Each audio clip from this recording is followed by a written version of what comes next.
we synonymize, well, if you can do miracles, then you obviously are godly.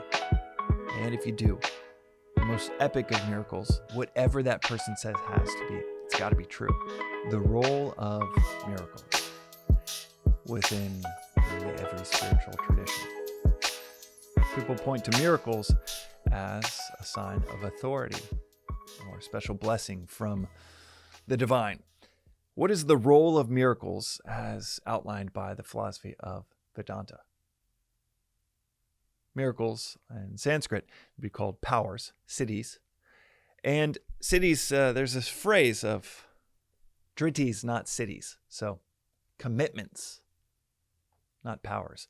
That we are ultimately as powerful as our commitments are, not as powerful as our abilities. You see this with athletes all the time, extremely talented athletes that send their entire career into the dumpster because they can't control themselves. There's no restraint. You can dunk from the free throw line. 1 in a billion could do it. You could be one of the few that can, and yet without restraint. There's that phrase, the ultimate sign of strength is restraint. Without restraint, you're a bad fit in the locker room. You don't work hard. Maybe you're toxic in the locker room. You see that especially with football players pretty often. And I don't know why. Maybe it's just more with the NFL. Maybe it's just there's more personalities so in the locker room. So it can really get toxic much faster. Who knows? But as a Cowboys fan, you see this every few years. Just the team seems to get blown up by a bad, toxic locker room fit, independent of how good that person is. Or, like 3 weeks ago, we just picked up a wide receiver from Pittsburgh, Pickens, that is seen as a toxic locker room fit for the Steelers. And now it's like, let's see how this experiment goes for us. And he was kind of traded for nothing when he was their best receiver on the Steelers team, but traded for nothing because the team couldn't get rid of him fast enough. It's not about our powers. It's about our commitments, selfishly to ourselves, unselfishly to our community. And that's largely how miracles are positioned within this philosophy. You might have powers. And there are tons of stories in India of people with wild powers. But it's as meaningful as athletic skill in the midst of all of these other factors that determine whether you are a great contributor on a team. With siddhis, with miracles, they're often described as the foothills of spirituality. You might develop certain capacity, and it might just be relative, mundane capacity to talk about these principles. But if you don't live them, you'll do more harm than good. Everybody knows about the hypocritical or the fraudulent or the criminal pastor in a community that gets arrested. And everybody that is maybe wondering that maybe they're on the fence, if there's something to this, just kind of throws their hands up and is like, well, this can't be that transformational if the leader is so fraudulent, so suspect. If it didn't transform them, then yeah, maybe my doubts about that entire religion are confirmed. That's what can happen when you have an ability, but no true commitment. It's the foothills of spirituality. This is obviously in high contrast to us in the West, where we synonymize, well, if you can do miracles, then you obviously are godly. And if you do the most epic of miracles, this is such a simplification, and yet this is what elementary approach to Christianity often is if you can do the most epic of miracles, then whatever that person says has to be, it's got to be true. Christ's authority comes from his miracles. And yet to the really spiritually evolved, it's much more of an approach of think it was Mayor Baba that said, I give the people what they want so that they want what I can give. Instead of the miracles being the highest thing. And man, I grew up in a household that we talked about Christ's miracles. Well, he obviously had to have been the Son of God and God himself, because he turned 5 loaves into food and 5 fish into food that would feed 5,000, because he resurrected from the dead, came back from the dead.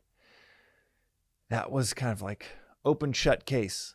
Has to be God because of those miracles. But in the East, in India, it's like, oh, that person can do miracles? Okay, beware. It's really about their commitments. Their dritties, not the cities. Are they committed to the truth? Are they committed to the higher? It's like we look at a billionaire today. To some people, that is way, way more powerful of an act to become a billionaire, to be a billionaire, than to be someone that could turn 5 loaves into 5,000. Don't get me wrong. Do something magical and you'll get people's attention. But the language of the times, you can get quite the audience if you're an illusionist. If you can do some really strange, cool, supernatural things.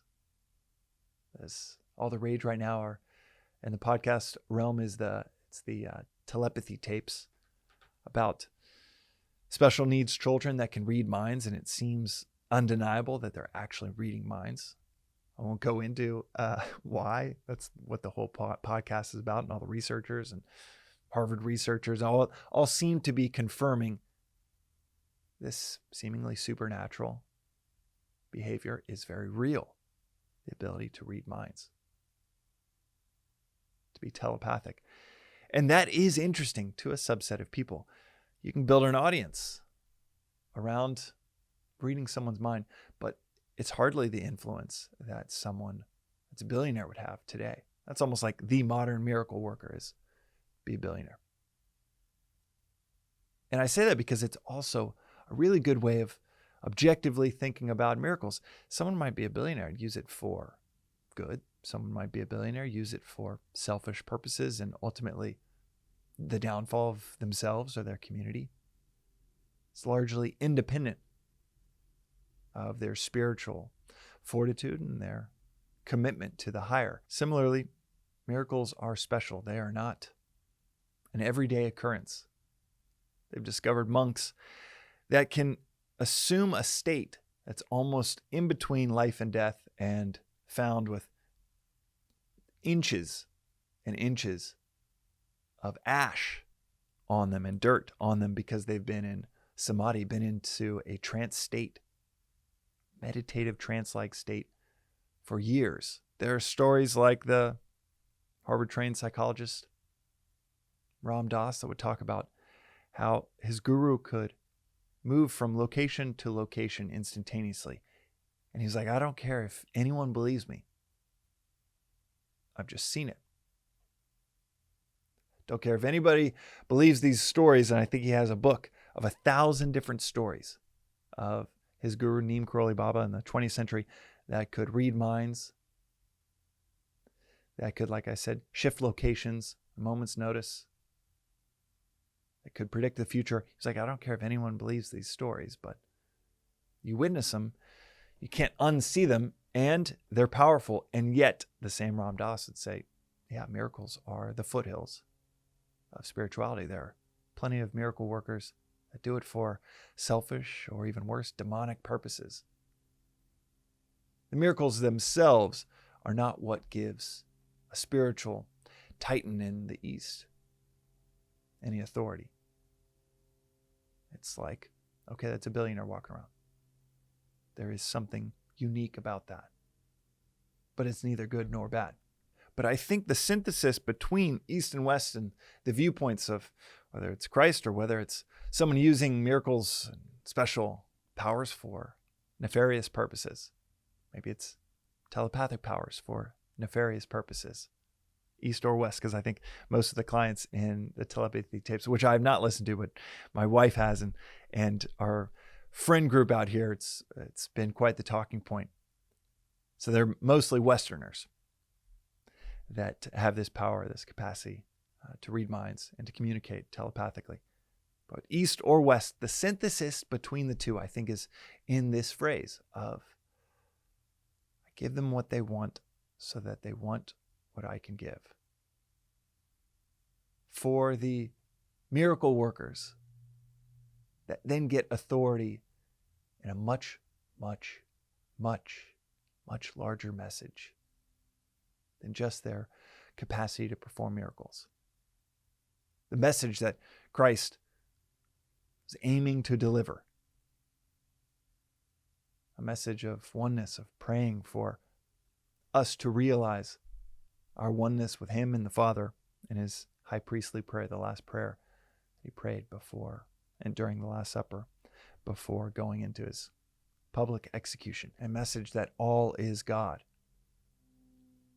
Far more powerful than the telepathic capability, the ability to shift locations. As crazy and unique, as mind-blowing as they are, those are what we want. We want to see anyone, speaker included. We want to see, okay, is this person, do they really have the authority to talk about such topics? Can I really trust them? And it's completely natural. As they say, the prophet must speak the language of the people to give people what they want, so that maybe a few, select few, will stick around for what can be given. Even Christ talked about His miracles as, these are nothing special. Greater works than these you shall do. Not just, I'm capable of greater works, but even more, you're capable of greater works than these miracles. These are the foothills. So even Christ had this very Eastern orientation around these miracles versus thinking that is the height of spiritual capability. Is what kind of miracles is this person doing? And where we get tripped up is chasing the miracles for what they can do to us. All right, let me chase the healer to heal this disease. Let me chase the miracle worker that can grant me fortune. Let me chase the miracle worker that can prove that they have authority and maybe even teach me these miracles. Okay, that's the compass is set to miracles, to special powers, and disidentifies with commitments, our own commitments, who that person, what that person is committed to. And that is the fatal mistake when we prioritize miracles, special powers, over the message that they're delivering and a discernment on that message. When we prioritize miracles and special supernatural things over where is their commitment. Even worse, prioritize the supernatural and special things over where is our commitment. Are we getting stuck in the foothills, or are we committed to climbing the mountains? And the risk is, in fact, so much of the time, it becomes a distraction from either the message that's being delivered and our discernment to see whether the message is towards the higher or not. But even more than just a distraction of the message, it's a distraction in our direction towards these exotic things versus the seemingly mundane. The mountains of commitments, of where our commitments are. It's almost like a commitment to the exotic instead of a commitment to the higher, a commitment to the shine instead of a commitment to our work each day. They might have a role, but they have a limitation to that role. And I love this aspect within Vedanta where there's not an obsession over miracles. There's an acknowledgement, but not an obsession. And all of the focus, if there was an obsession, it's a disinterested interest, dispassionate passion. A focus would be a better word than obsession. All of the focus is placed on where are our commitments? Are they to the exotic or are they to the higher? Are they to the shiny, or are they to our work? That is today's reflection on the role of miracles within this philosophy of Vedanta. We'll see you next time.